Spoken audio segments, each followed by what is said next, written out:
Combattantes et combattants, je vous salue et vous réitère toute ma confiance, vous qui n'avez jamais cessé de croire à notre victoire certaine. Il est vrai que la crise de Covid-19 ne nous a pas permis cette fois-ci de célébrer avec faste comme il se doit la naissance de notre parti, raison pour laquelle je vous fais ce message. Au nom de la présidence du parti, je vous remercie de votre dévouement et vous souhaite à tous et à toutes une excellente commémoration de la date de la création historique de notre cher et grand parti. Une date qui, sur le plan de la symbolique, représente les pires moments d'enfantement et c'est dans les conditions extrêmement périlleuses. C'est aussi à cause ou grâce à ce destin exceptionnel que l'UDPS est aujourd'hui une formation politique avec un bagage idéologique, des valeurs éprouvées et un idéal à poursuivre. Voici, il y a déjà 39 ans, jour pour jour, que nos pères fondateurs défièrent un pouvoir fort en créant l'UDPS, alors qu'aucun autre parti ne pouvait exister en dehors du un père. Un immense défi aux conséquences dramatiques et incalculables sur la vie privée de nos pères fondateurs. Ils ont tout connu, une vie de galères familiales et de multiples relégations pour une cause commune et juste. Cependant, très peu de personnes en ont alors saisi la portée et le vrai sens. Dans ces contextes politiquement dangereux et socialement exécrables, il a fallu du caractère, beaucoup de courage et de détermination de la part de nos aînés pour enfin dénoncer les excès et les travers d'un pouvoir autocratique. Je voudrais toutefois rappeler qu'en dehors de nos pères fondateurs, beaucoup d'entre nous ont aussi, dans l'anonymat, consenti d'énormes sacrifices tout au long de cette lutte. Certains ont été portés disparus pour avoir osé parler de l'UDPS. D'autres gardent encore dans leur chair les stigmates des atrocités subies. Cette horreur n'est pas seulement le fait de la Deuxième République.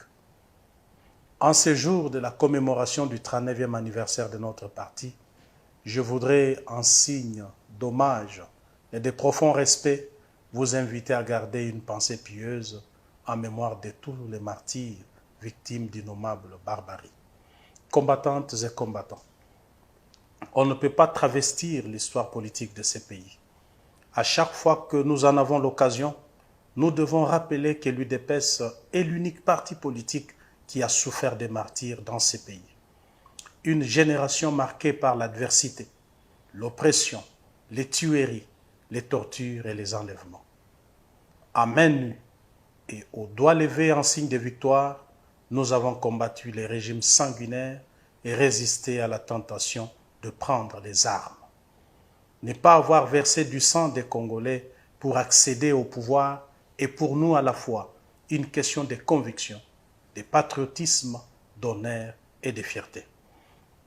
Ainsi, nous avons la conscience tranquille devant Dieu et devant les hommes. Sauf mauvaise foi, nul ne peut nous contester la paternité de la prise de conscience démocratique des Congolais, de la liberté d'expression et du pluralisme syndical. En tout état de cause, reconnaître cette qualité n'est pas un sacrilège ni un compliment de trop. C'est plutôt le juste retour des choses, car nous n'avons fait qu'assumer devant l'histoire ce qui est notre devoir de citoyens. Il faudrait bien lire les signes du temps. Avec l'avènement de l'UDPS au pouvoir, les lignes géostratégiques en Afrique centrale ont bougé. Le paradigme a changé. Ainsi, il n'y aura plus dans ces pays de Simon Kimbangu une prise de pouvoir par les armes. Combattantes et combattants, la liberté ne s'octroie pas, mais elle s'arrache. Nous avons obtenu la nôtre au prix fort de notre sacrifice consenti. Nous avons donc le devoir de parachever l'œuvre, entamer enfin de redonner le sourire et l'espoir aux milliers de nos compatriotes qui y ont cru en notre idéal de combat. Sans euphorie ni triomphalisme, le moment est venu pour que les choses changent dans ces pays.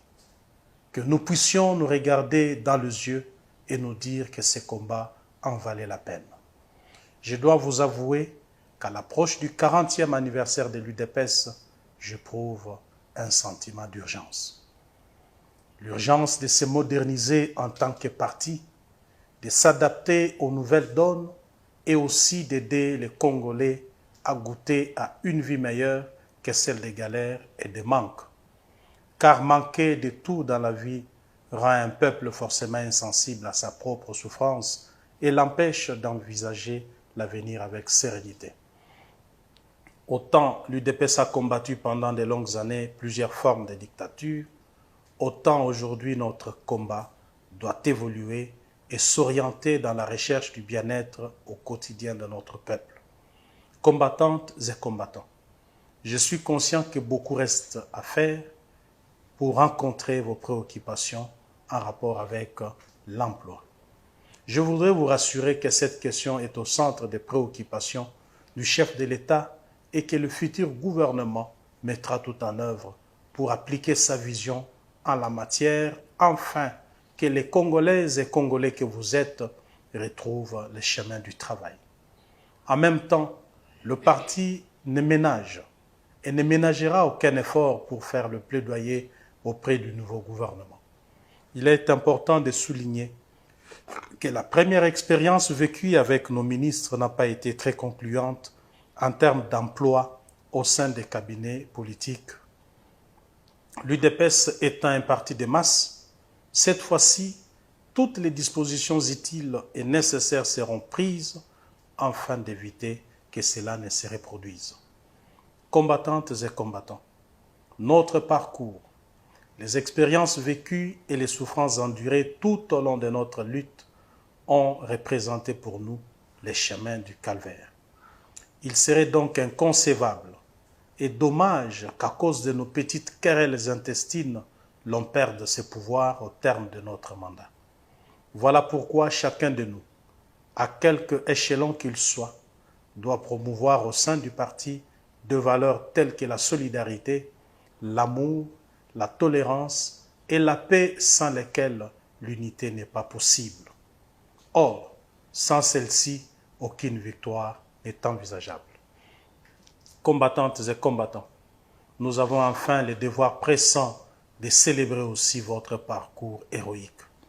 En effet, c'est grâce à votre conscience politique aiguisée que nous avons remporté une grande victoire d'étape. Par votre héroïsme, nous avons sauvé ces pays de la dérive dictatoriale. Vous faites la fierté de tout un peuple, même si la reconnaissance n'est pas toujours de ce monde. Vous êtes le fer de lance d'une jeunesse aguerrie, politiquement et socialement éveillée. À travers votre courage et votre opiniâtreté, vous rappelez au monde l'histoire de l'UDPS. Celle qui s'est écrite dans la douleur et le pleur et qui a forgé le caractère des hommes et des femmes déterminés à changer leur destin, peu importe ce que ça coûte. Cette histoire, c'est notre avantage qu'il faut savoir conserver. C'est aussi notre héritage qu'il faut pouvoir perpétuer.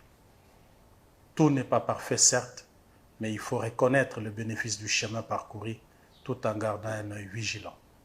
Que vive l'Union pour la démocratie et le progrès social, que vive la mémoire de nos pères fondateurs, que vive la mémoire de nos martyrs. Je vous remercie.